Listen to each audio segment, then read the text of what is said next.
Driving home in rush hour traffic on a Friday afternoon on a Colorado winter day, I was lost in thought, thinking about my week, the upcoming weekend, and Christmas, which was just a few weeks away. Christmas is my favorite holiday. I love the Christmas lights on the homes and homemade cookies and having my family together. My thoughts were interrupted when my phone rang. It was my daughter. It was quite common for us to talk while I was driving home. Her usual greeting was, "Hi, Mama." But on this day, something felt different. I pulled off the highway. The words that she could barely utter are forever branded into my memory. She said, "I do not know how to tell you this, but Connor is dead." You see, Connor is my son. I screamed at the top of my lungs, gripping the steering wheel so tightly my knuckles turned white. My breath was taken away, and I yelled at God and I asked, how? How could this happen? How could I survive the loss of a second child? This took me to my nightmare 27 years earlier when I suffered the loss of my firstborn. Parents' worst nightmare is to have a child die before them. It is not the natural order of things. I could not believe it was happening a second time. Once the initial shock wore off, maybe a few weeks later, months, I don't actually remember, I came to terms that I survived the loss of one child and I would do it again. With the loss of my first child, I looked everywhere for help and resources and could not find them. I felt like I walked this journey alone. I scrambled and clawed my way to my new norm by creating and using my own methods along the way. In between the loss of my children, I experienced other family losses, other family deaths. And what I discovered is that the things I designed to help me from my first loss helped me with the others that followed. Putting it all together, I knew I could use these to survive losing my second child. In the moment of grief, it is easy not to understand the whys. Why did they pass so young? Why did it have to be cancer? Why, oh, why in that canyon of grief? I could not answer the question, but I can answer them now. God has been preparing to face yet another loss by equipping me with multiple tools and resources. God is not responsible for my losses. However, He has given me the strength and courage to overcome the heartache. I can say I have been able to move through my grief. It has not always been pain-free or easy. It takes time. The ratio of sadness to joy is no longer 100% sadness and no joy. Now it is closer to 5% sadness and 95% joy. I enjoy spending time with my family without feeling guilty. I love my two children here on earth, grandson and other family members, and also remember to love my children in heaven. My life is as normal as it can be. We celebrate birthdays, even those who passed. I've learned to embrace the holidays as they have taken on a new look and new meaning. I find peace that those who have gone before me are looking down on me, encouraging me to be happy. I have energy. I cherish the moments. I value time with my family. And now I have a deep, deep, deep appreciation for life. I found purpose to move forward. I help women move through mental, physical, emotional, and spiritual suffering caused by child loss.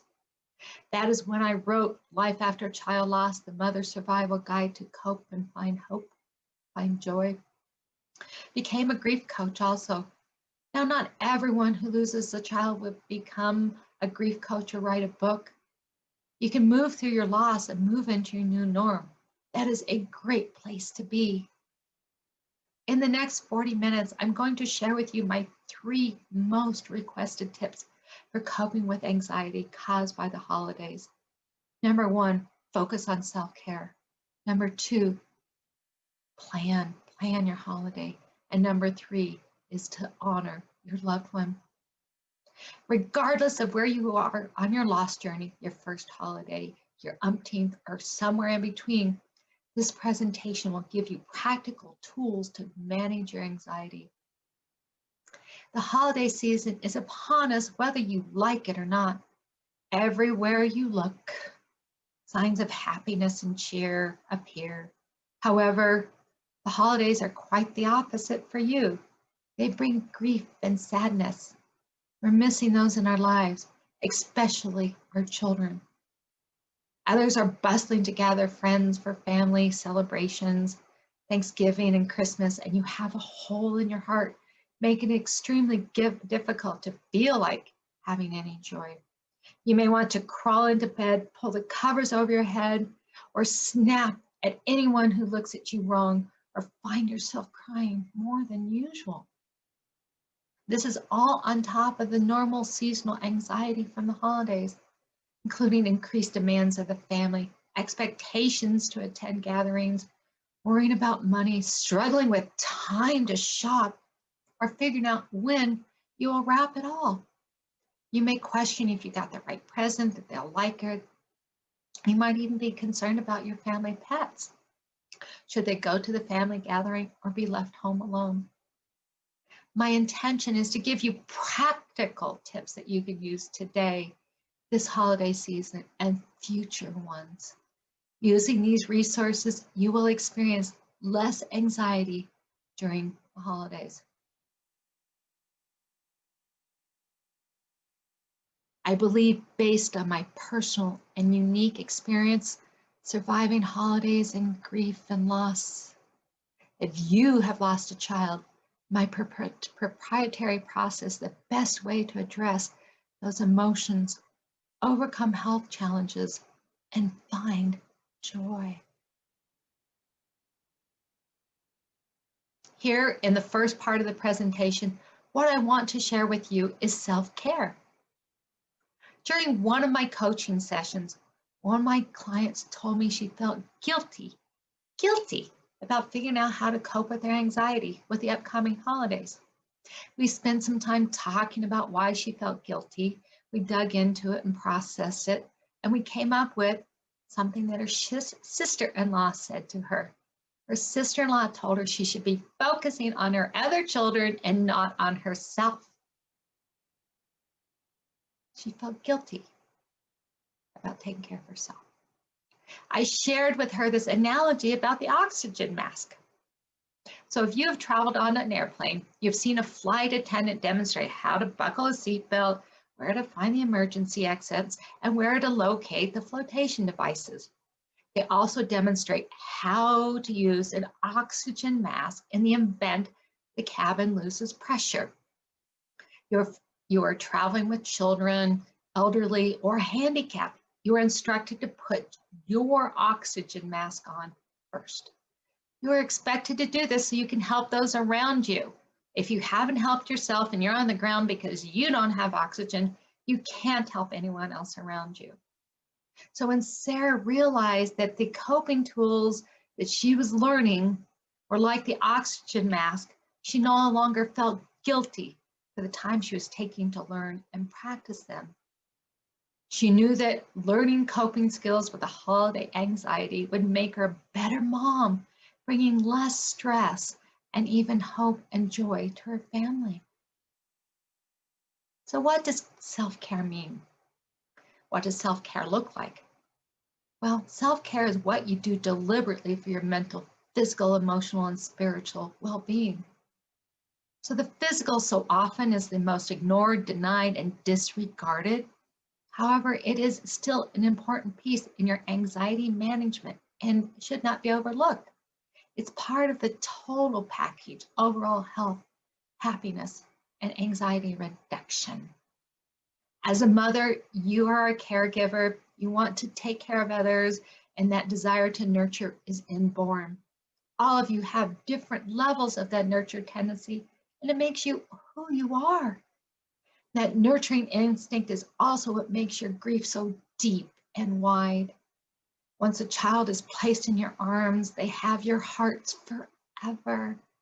You now have a child to love unconditionally with joy and gladness. Oftentimes you so much focus on nurturing and teaching your own child that your health takes a back seat. It is easy to get wrapped up in the well-being of your child. However, when they are taken from your life, there's a big gaping hole in your heart of who to take care of. Instead of focusing on your child that is no longer with you, you don't know who to focus on. You struggle with how to take care of yourself. You may have forgotten how to do it or even why it's important to do it. Julie is one person that signed up for my 8-week coaching program on Zoom. She said, "Peggy, how much water should I be drinking per day?" I told her that drinking 1/2 of her body weight in ounces of water is sufficient. As a 150-pound woman, her goal is to drink 75 ounces of water per day. And right now you might be asking, saying, "Hey, Peggy, why do you recommend to drink 1/2 of our body weight in ounces of water?" We're talking about anxiety. So you may not realize it, but drinking enough water, but not drinking enough water can cause your anxiety symptoms to get worse. Dehydration can cause heart palpitations. Can you imagine having heart palpitations and not knowing what's caused them? This can lead to feelings of panic, which may further lead to anxiety and overall about the holidays. I remember how difficult it can be to drink water in the days, weeks, months following your loss. The holidays are no exception. Dehydration is a special danger for bereaved parents because the shock of their loss leaves them stunned, powerless to focus on their own needs, and without energy. You may also experience general lack of energy, lack of motivation, general aches, pains, and headaches. Your body is 80% water, and when you do not replenish what you use, your organs can shut down. You don't want your organs shutting down. You need water to detoxify your body and flush out the toxins that accumulate from stress and anxiety. During stress, which we know losing a child is very stressful, holidays are stressful, you produce extra toxins that stay in your system. The only way to get rid of them is to drink water, and I mean water. Sodas, tea, coffee, alcohol are not it. Water. So the last thing that you want to do is compromise your health in this season of life. So I suggest you calculate how much water you should be drinking to reduce your anxiety and take care of yourself. Remember, my client, I suggested 1/2 of her body weight in ounces of water. So here is another example. If you weigh 120 pounds, divide it by 2, and that equals 60. Which means you should be drinking 60 ounces of water per day to stay hydrated, functioning, and helping with your anxiety. Now, I understand this being new to many of you, drinking that much water. I can hear you now. Drinking that much water means you'll be running to the restroom all day. I get it. Try thinking of your organs like a sponge. When a sponge is dry and not used for a long time, you first put water on it and some water runs off. As you continue to add water, the sponge absorbs more and more and more of it. Eventually, it gets to the point where it can absorb no more and you can squeeze the water out of it. Your organs are like the sponge that require water but are not used to it. The more you drink, the more your body will use it. Your organs will thank you. The frequency of making trips to the bathroom will reduce. I promise. Your body will be thanking you and being grateful and adapting to more water. There's one more tip that I want to offer on getting the water you need every day. Make it fun. I've found it especially useful to have a water bottle that I like. It is bright and colorful and keeps the water at the temperature I like.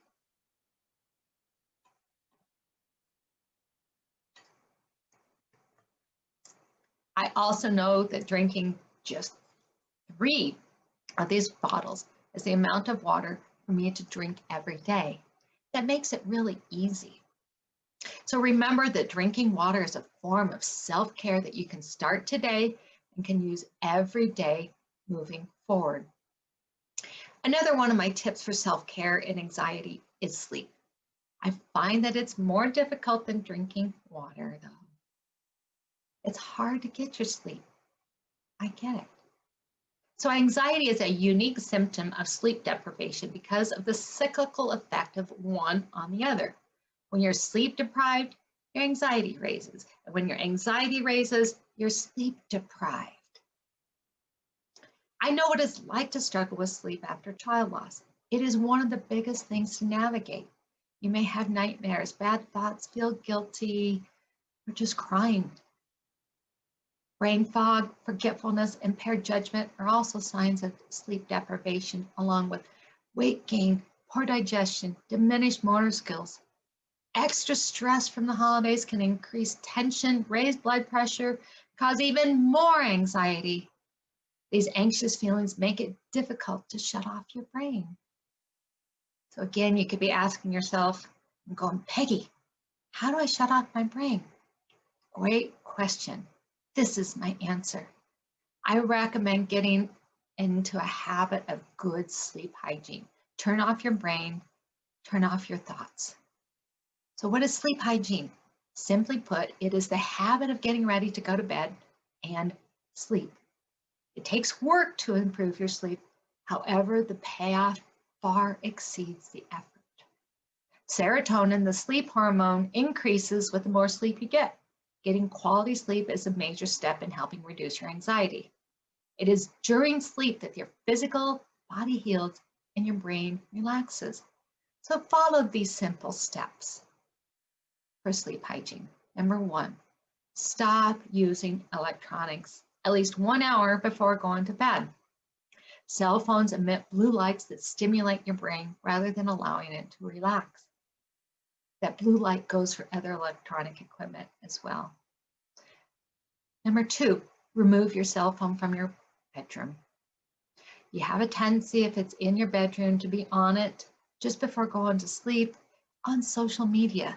Social media is a black sinkhole that draws you in with negativity and will not let you out.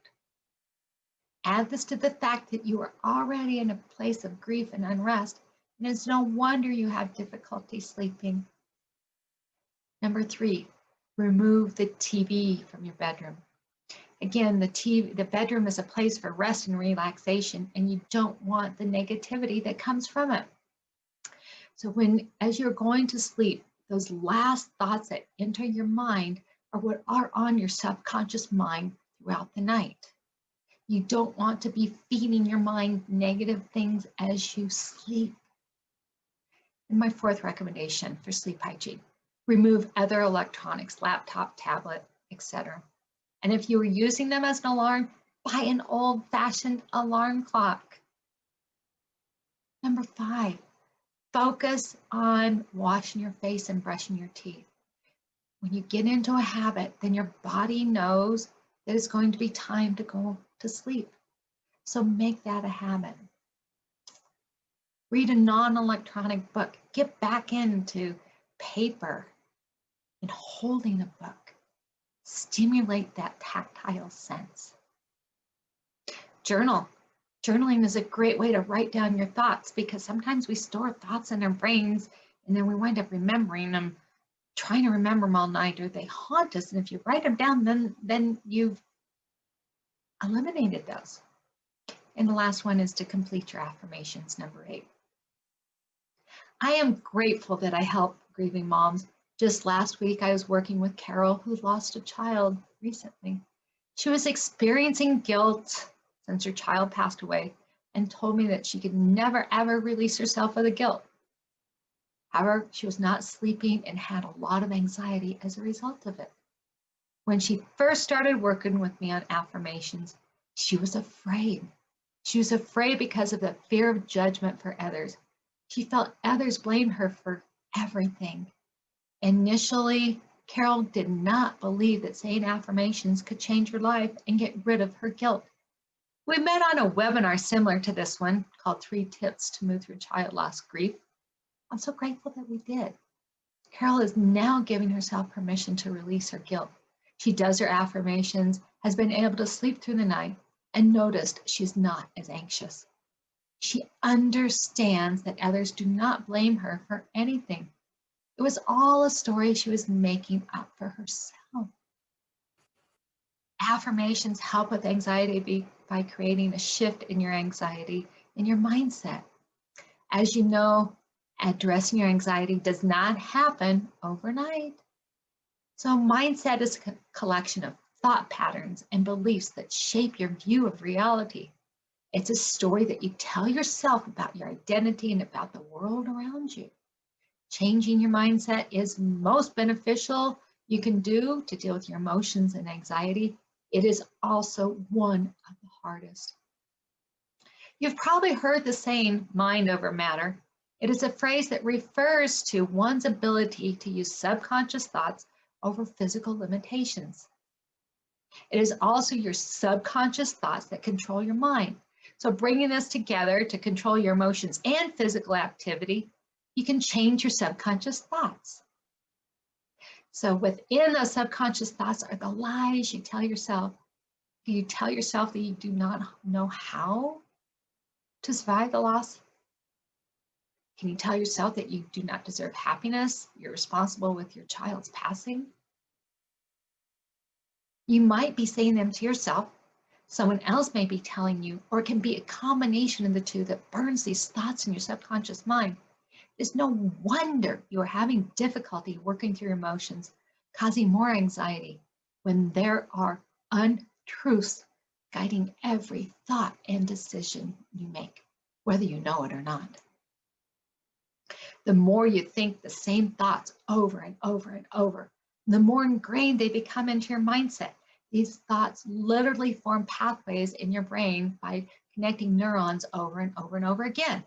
It is like a well-worn path in a field. If you walk the same path over and over, you will wear down the grass in that particular path.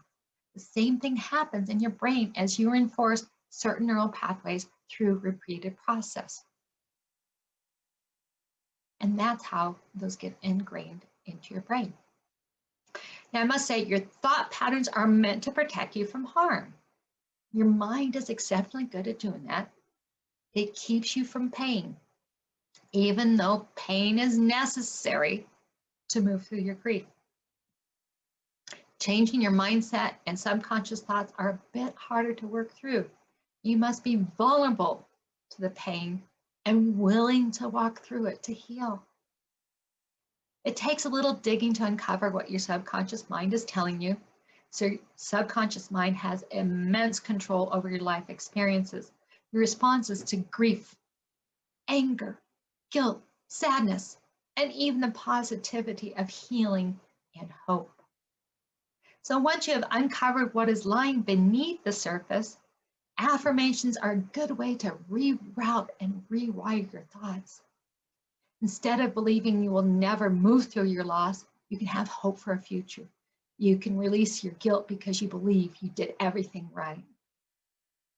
Now, while doing affirmations does change what you believe and ultimately your conscious thoughts and actions, rewiring your brain takes time, effort, and guidance. Affirmations need to be written very specifically because if written incorrectly, they will do more harm than good. I've given you what I have today about self-care. And the second part of the presentation, I'm sharing about planning. It is the anticipation that builds of grief, sadness, and sorrow that makes it so difficult to face the holidays through Thanksgiving, Christmas, birthdays, and anniversaries without your child. It is the anticipation that causes the anxiety. You might be thinking about what you were doing with them the year before, your last and final moments with them, and how much you love and miss them. I understand this is difficult. Here's 6 ideas to help in your planning. 1, recognize the holidays are different without your child. We know that the holidays come around every 365 days, which allows you time to plan in advance what you want to do. Do not, I repeat, do not wait until the last minute to decide. If you decide not to celebrate, that's okay. Once you have made that decision, it is important to share your decision with others. If you decide to celebrate, plan it. Plan it all out. Plan what you want to do for the holiday. Decide on if you're having a meal, how many family members you're having over. You're going to decorate. So some things to consider are, do you want to maintain all the traditions when your child was with you?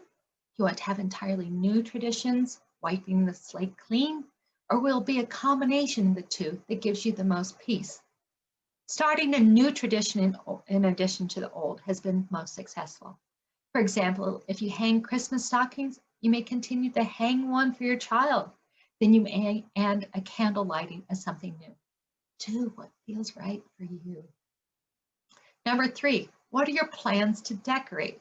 Decide how much and when. You can decide. It doesn't have to be the same. Recruit others to help you. Number 4, plan the holiday meal. Are you having it? What does it look like? What is on the menu? Possibly make it a potluck and have others contribute. Number 5, plan what time you start and what time it will end. Tell your guests in advance so that it's no surprise when you ask them to leave. They know what to expect. You've set your boundaries so that you don't overdo it. And number 6, plan. If you decide to shop for presents, keep it super simple. Kiss. Instead of a lot of gifts, make it one per person. Another option is to draw names. Make a list of those you're buying for along with a budget. Stick to that budget. Consider having someone else do your shopping and wrapping. Do not feel obligated to do it if it is not right for you. Regardless of what your plan is, remember to share it with those around you. Having a plan gives you control and can reduce your anxiety. We know that with child loss and the holidays, we feel like we don't have any control. Planning gives you control. So what are your expectations for the holidays? Expectations are around the holidays, what you can and cannot control. If your family get-togethers are typically stressful, chances are they will still be stressful during the holidays. Grieving the loss of a loved one, your holiday traditions can bring up memories that amplify your grief. Manage realistic expectations for the holidays can prevent further disappointment and frustration. You might consider lowering your expectations. Do not expect to have a perfect family gathering. Give yourself some grace.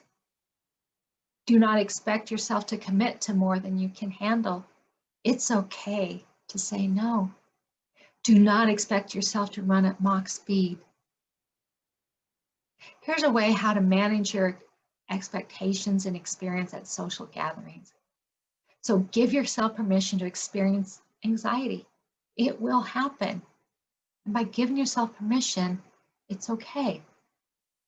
To help reduce the anxiety at a social gathering, plan the time to arrive at the event. You'll also want to plan the time to leave. This way, you know that you have a set amount of time to be present at the event. Consider dedicating a friend or family member as your buddy at the event. If you get overwhelmed, have a signal which you created in advance to indicate that regardless of your predetermined time to leave, it is time to leave and leave now. All this can have a profound impact on your anxiety and overall quality of life. Your anxiety may not be totally eradicated.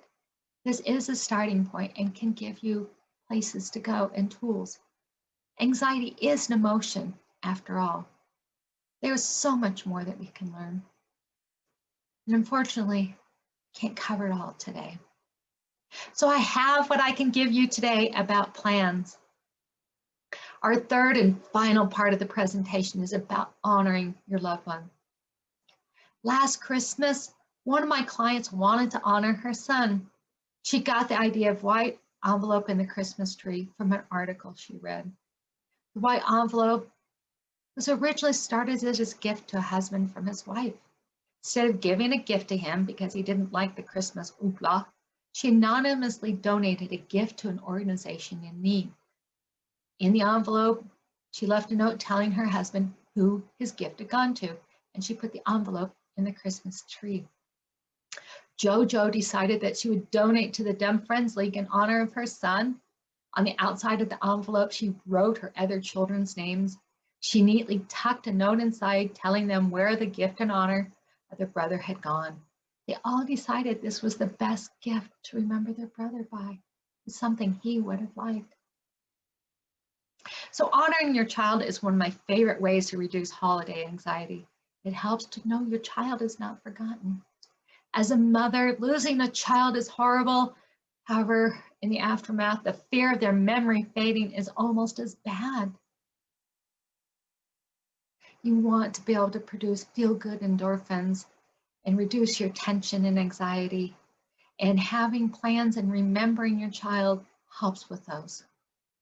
This is also the opportunity to involve other family members, bring them together. So I have a list, a short list, and there's many things that could go on it, but how we can talk about honoring your child. I will mention them quickly, and then we're going to dive deeper into two. So one, collect stories about your child, handwritten ones, ones that people email to you, or ones that they tell you and then you transcribe them and then put them in a book, whether it be a scrapbook or little notes. That's a good way because you can get that from friends and family. And they know you want to talk about your child.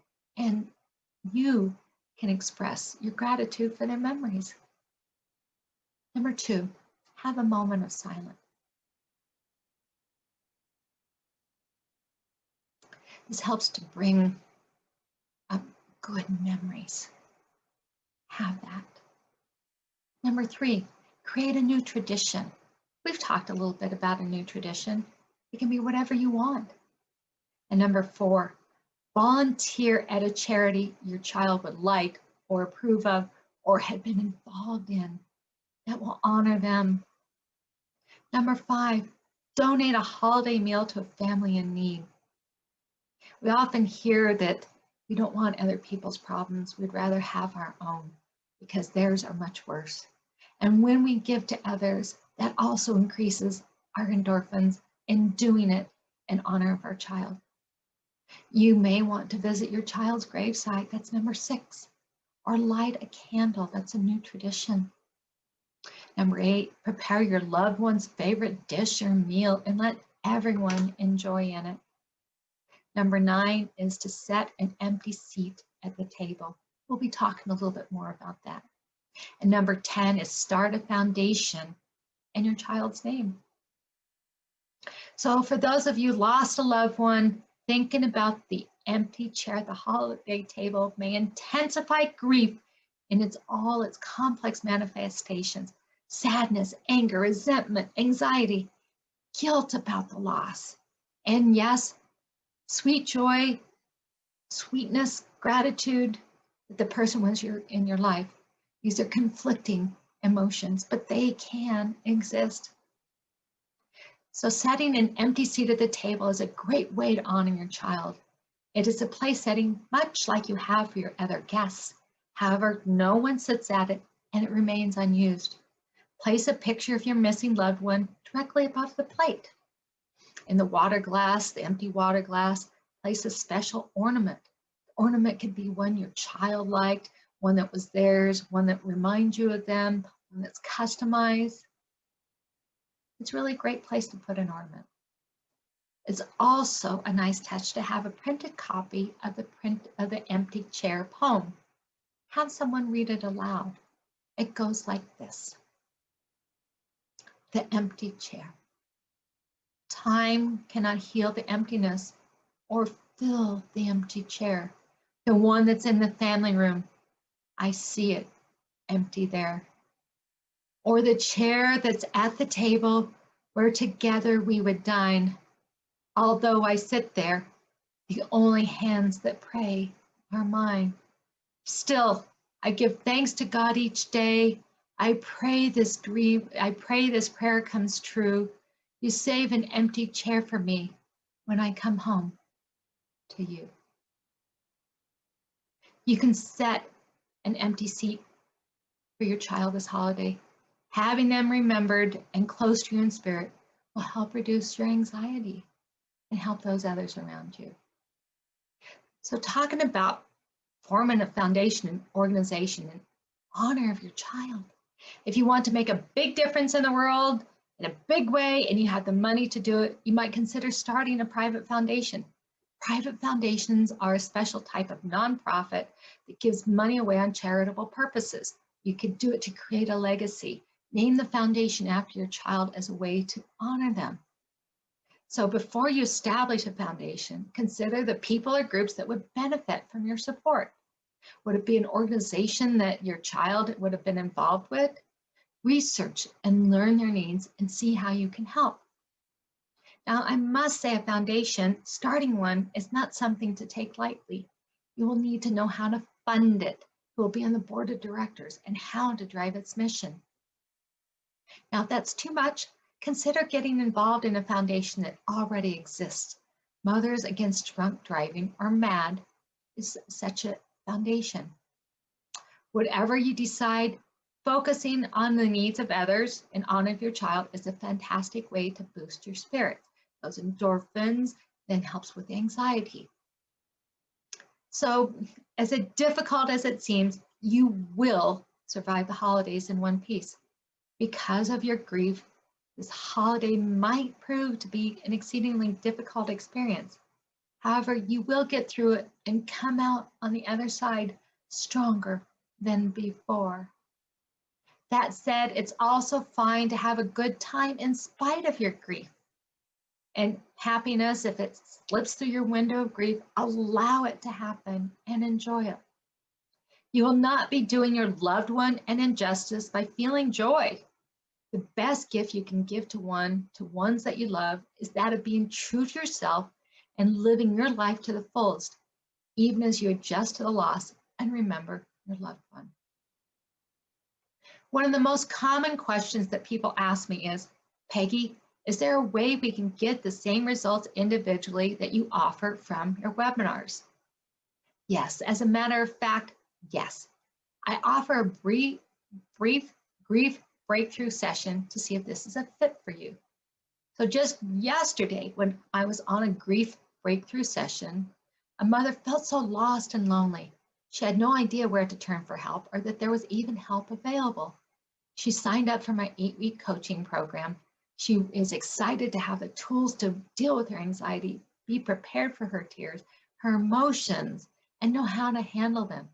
And she wants to be fully present, not partially present for her family. I can honestly say I'm not sure if I am the right grief coach for you. I do know that each one of you deserve the chance to find out. Register for a 50-minute grief breakthrough session. Text the word breakthrough to 719-789-6808 to receive the link to schedule our time. That word is breakthrough. I'll spell it. BREAKTHROUGH. And that number again is 719-789-6808. In our 50 minutes, you can tell your story.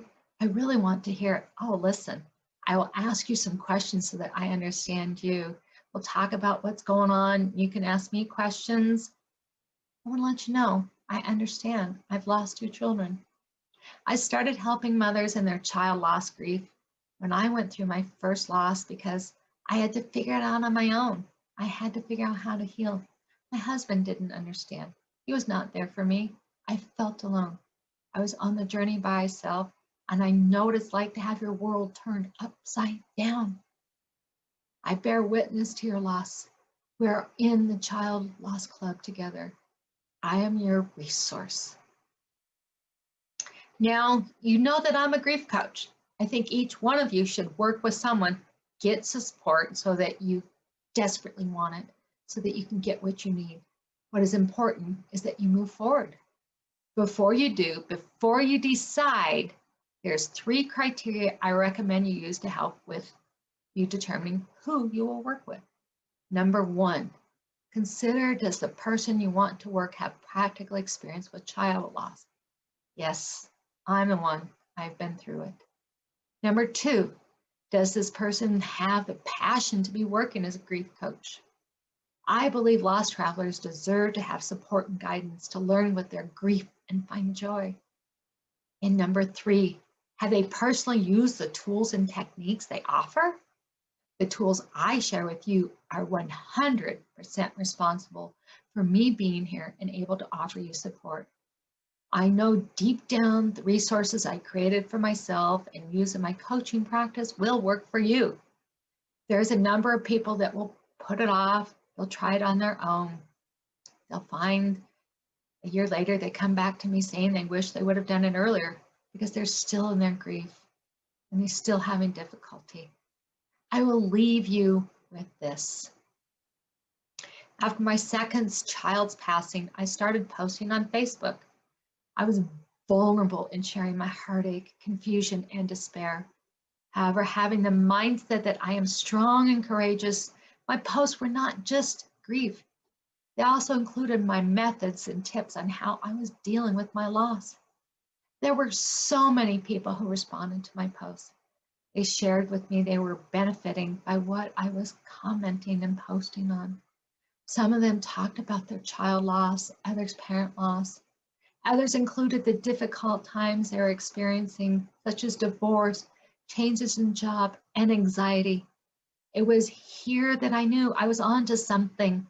I am blessed to have developed the resources to move through my grief. I was introduced to the author incubator who helped me write a book and develop my grief coaching program. This was huge in helping me heal. Having a coach to help support me.